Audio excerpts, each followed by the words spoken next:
What happens when one of television's most outspoken hosts decides to ambush a beloved Hollywood legend on live television, only to have it backfire spectacularly?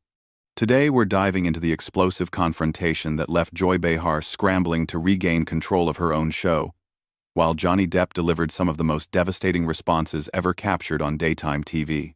If you want to see how a seasoned actor can completely dismantle a talk show host's credibility in real time, you need to stick around for this entire breakdown. Make sure to subscribe and drop a comment letting me know what you think about how this all went down. The View had been struggling with ratings for months, and the producers were desperate for a viral moment that would get people talking. When Johnny Depp's publicist reached out about a potential appearance to discuss his latest film project, Joy Behar saw her opportunity. She had been vocal about her opinions regarding Depp's personal controversies in the past, and she was convinced that a confrontational interview would be exactly what the show needed to generate buzz. What the producers didn't realize was that Behar had gone completely off script. The planned interview was supposed to focus on Depp's return to filmmaking and his creative process. But Behar had other plans. She had spent the previous night preparing what she believed would be a series of gotcha questions that would catch Depp off guard and create the kind of dramatic television moment that would trend on social media for weeks. As Depp walked onto the set that morning, the audience erupted in applause. He looked relaxed and genuinely pleased to be there, waving to fans and taking a moment to acknowledge the warm reception. His charm was immediately apparent, and even some of the crew members who had been skeptical about his appearance were won over by his gracious demeanor. Behar, however, was practically vibrating with anticipation. She had that look in her eyes that longtime viewers of The View would recognize. The same expression she got whenever she was about to launch into one of her infamous rants. The other co-hosts seemed uncomfortable, exchanging glances that suggested they might not have been fully briefed on what Behar was planning. As Depp settled into his chair, Behar wasted no time with pleasantries. The moment the cameras rolled, she leaned forward with what can only be described as predatory intensity and said, "Johnny, let's be honest here. You've had quite the fall from grace, haven't you? I mean, from beloved pirate to Hollywood pariah? That's quite a journey." The audience audibly gasped. This was not the introduction anyone had expected, and Depp's publicist immediately looked toward the producers with alarm. But Depp himself remained completely calm, a slight smile playing at the corners of his mouth as if he had anticipated exactly this kind of ambush. "Well, Joy," Depp replied, his voice measured and controlled. "I think that's an interesting way to welcome a guest to your show. I was under the impression we were here to discuss filmmaking, but it seems you have a different agenda entirely." Behar pressed on, seemingly encouraged by what she interpreted as Depp's defensive response. "Come on. You can't seriously expect us to just ignore the elephant in the room. Your reputation is in tatters, your career is basically over, and yet here you are trying to make some kind of comeback. Don't you think the public deserves to hear you take some actual responsibility?" The tension in the studio was palpable. Camera operators zoomed in on Depp's face, expecting to capture a moment of discomfort or anger. But instead, they found something far more compelling. Depp's expression shifted from polite interest to what could only be described as amused disappointment. "Joy, I have to ask," Depp said, his voice taking on the kind of theatrical quality that had made him famous. "Did someone hurt you this morning? Because the level of hostility you're displaying toward someone you've invited onto your show suggests you're working through some personal issues that have nothing to do with me." The audience began to murmur, and a few people could be heard chuckling nervously. Behar's face flushed red, but she was far from backing down. If anything, Depp's response seemed to fuel her determination to prove whatever point she was trying to make. "Don't try to turn this around on me," she snapped. "I'm asking legitimate questions that anyone in journalism would ask. You've been involved in some very public legal battles, and people want to know where you stand." Depp leaned back in his chair, completely relaxed, and said, "Joy, I've been in this business for over 3 decades. I've sat through thousands of interviews with everyone from respected journalists to tabloid reporters, And I can tell you with complete certainty that what you're doing right now has absolutely nothing to do with journalism. This feels personal, and I'm curious about why that is. The other co-hosts were now visibly squirming in their seats. One of them attempted to interject with a comment about Depp's upcoming film, but Behar cut her off with a wave of her hand, clearly determined to continue her line of questioning. Personal? Behar laughed, but it came out forced and unnatural. Johnny, everything about your life has been personal and public for years. You can't have it both ways. You can't court the media when it benefits you and then act like a victim when people ask tough questions. Depp's smile widened, and for a moment, he looked almost impressed by Behar's persistence. You know what, Joy? You're absolutely right about one thing. I have been in the public eye for a very long time, and I've learned a few things about people along the way. For instance, I've learned that when someone is this determined to make another person look bad, it usually says more about them than it does about their target. The studio audience was now completely silent, hanging on every word of this unexpected verbal sparring match. Behar seemed to realize that she was losing control of the narrative, but instead of backing down, she decided to escalate even further. Are you seriously going to sit there and lecture me about character? She demanded. You're the one who... But before she could finish her sentence, Depp held up his hand in a gesture that was both polite and commanding. Joy, I'm going to stop you right there, because I think we've reached the point where you need to make a decision about what kind of show you want to run here. The silence that followed Depp's statement was deafening. Even the camera crew seemed frozen, unsure whether they were witnessing great television or a complete disaster. Behar's mouth opened and closed like she was trying to find words that simply wouldn't come, and for the first time since the interview began, she looked genuinely uncertain about how to proceed. Depp continued, his voice remaining calm, but gaining an edge that suggested he was done playing defense. You see, Joy, you invited me here under the pretense of discussing my work, but what you really wanted was to create a moment. You wanted to be the person who finally got Johnny Depp to break down on television. The problem is, you've made a fundamental miscalculation about who you're dealing with. Behar finally found her voice, though it came out sharper and more defensive than before. I don't know what you think you're implying, but I'm a professional journalist with decades of experience interviewing celebrities. I don't need to create moments. They happen naturally when people are honest. Journalist? Depp repeated, and his tone carried just enough surprise to make it clear he found the description amusing. Joy, with all due respect, you host a daytime talk show where you and your co-hosts discuss pop culture and politics. That's entertainment, not journalism. And the fact that you're trying to hide behind the shield of journalism to justify what is clearly a personal attack tells me everything I need to know about your character. The audience was now completely captivated. What had started as an uncomfortable ambush was turning into something far more compelling. A masterclass in how to handle hostile questioning without losing composure. Several people in the audience could be seen leaning forward in their seats, completely absorbed in the verbal chess match playing out before them. One of the other co-hosts tried again to redirect the conversation, saying, Johnny, maybe we could talk about your new film project and what drew you to that particular role. But Behar wasn't about to let anyone derail what she still believed could be her moment of triumph. No, I think we need to finish this conversation, she said firmly.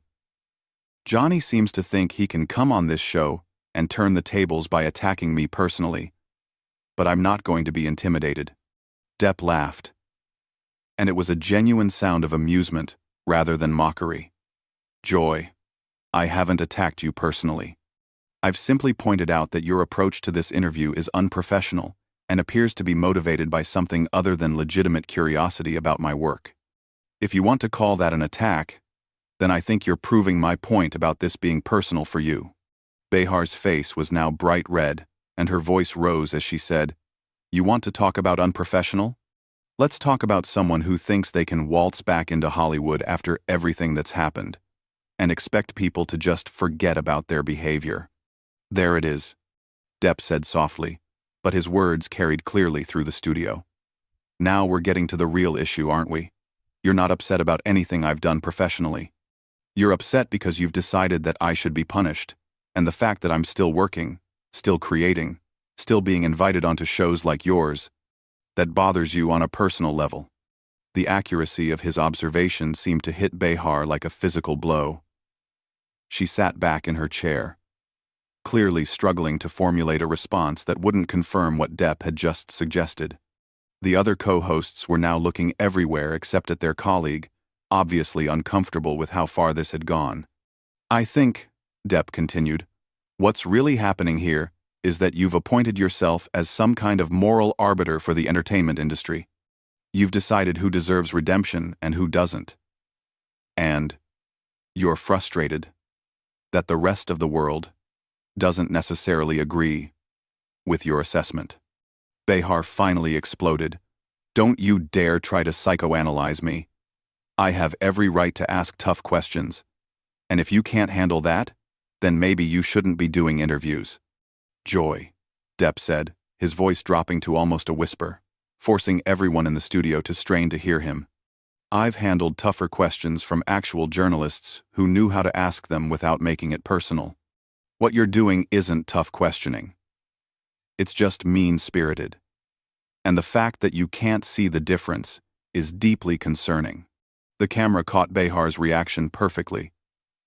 Her face cycling through anger, embarrassment, and something that looked almost like panic. She had clearly expected Depp to either get angry and storm off, or to become defensive and flustered. Instead, he was systematically dismantling her entire approach while remaining completely composed. You know what I think happened here? Depp asked, addressing not just Behar but the entire studio audience. I think someone told you that being aggressive and confrontational would make for good television, and you confused aggression with intelligence. You thought that if you came at me hard enough, I'd crumble, and you'd look like some kind of fearless truth-teller. But the truth is, there's nothing fearless about ambushing a guest on your own show. That's actually quite cowardly. 1. The audience was now completely silent, hanging on every word. Even the other co-hosts seemed transfixed by what was unfolding. Behar looked around desperately, as if searching for support from her colleagues, but found none. I want to ask you something, Joy, Depp continued. When you were preparing for this interview, did it occur to you that I might actually be a human being with feelings? Or did you just see an opportunity to score points by taking shots at someone you perceive as vulnerable? Behar's mouth opened, but no sound came out. For someone who made her living talking, she seemed to have completely run out of words. The silence stretched on for what felt like an eternity, and it was clear that she had lost complete control of not just the interview, but the entire situation. Finally, Depp leaned forward and said, Joy, I came here today to talk about my work, to connect with your audience, and to have what I hoped would be an intelligent conversation.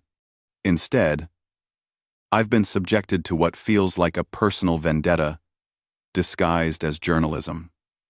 I think your viewers deserve better than that. And frankly, so do you.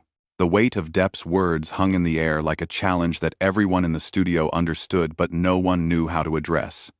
Behar sat frozen.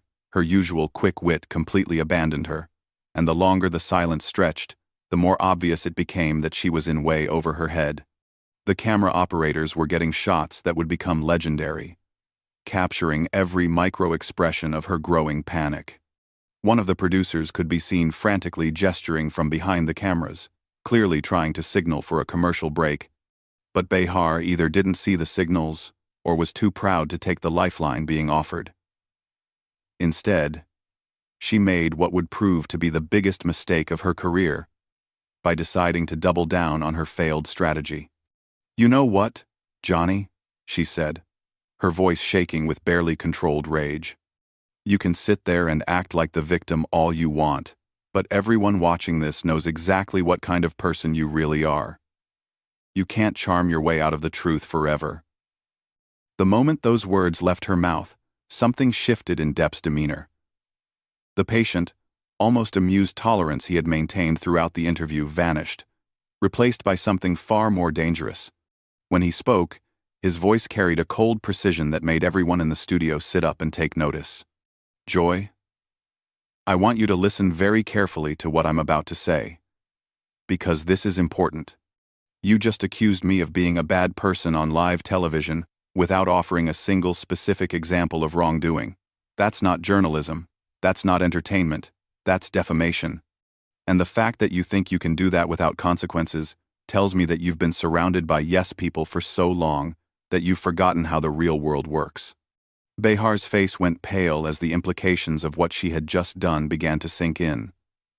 She looked toward the producers again, this time with obvious desperation. But Depp wasn't finished. "But here's what's really tragic about this whole situation," he continued. "You had an opportunity today to have a real conversation with someone who has spent decades in this business. Someone who could have shared insights about creativity, about resilience, about the craft of acting. Instead, you chose to turn it into a cheap shot fest because you thought that would make you look tough. All you've really accomplished is showing your audience that you're willing to sacrifice basic human decency for what you hope will be a viral moment." The audience was completely riveted now, and several people could be seen nodding in agreement with Depp's words. Behar looked around the studio desperately, as if searching for someone to rescue her from the hole she had dug for herself. But even her co-hosts were avoiding eye contact. "I want to address your audience directly for a moment," Depp said, turning to face the cameras. "You deserve hosts who treat their guests with respect, who ask thoughtful questions, and who are genuinely interested in having conversations, rather than creating conflict for its own sake. What you've witnessed here today is what happens when someone mistakes cruelty for courage." Behar finally found her voice again. But it came out as a desperate shriek. "How dare you lecture my audience? This is my show, and I'll run it however I see fit." "Actually, Joy," Depp replied with devastating calmness, "I think you'll find that this is the network's show, and the sponsor's show, and ultimately, the viewer's show. You're just temporarily in charge of it, and based on what I've seen today, I suspect that arrangement might not last much longer." The look of horror that crossed Behar's face suggested that Depp's words had hit far too close to home. The rumors about declining ratings and advertiser concerns were apparently well-founded, and his casual mention of her potentially tenuous position clearly struck a nerve.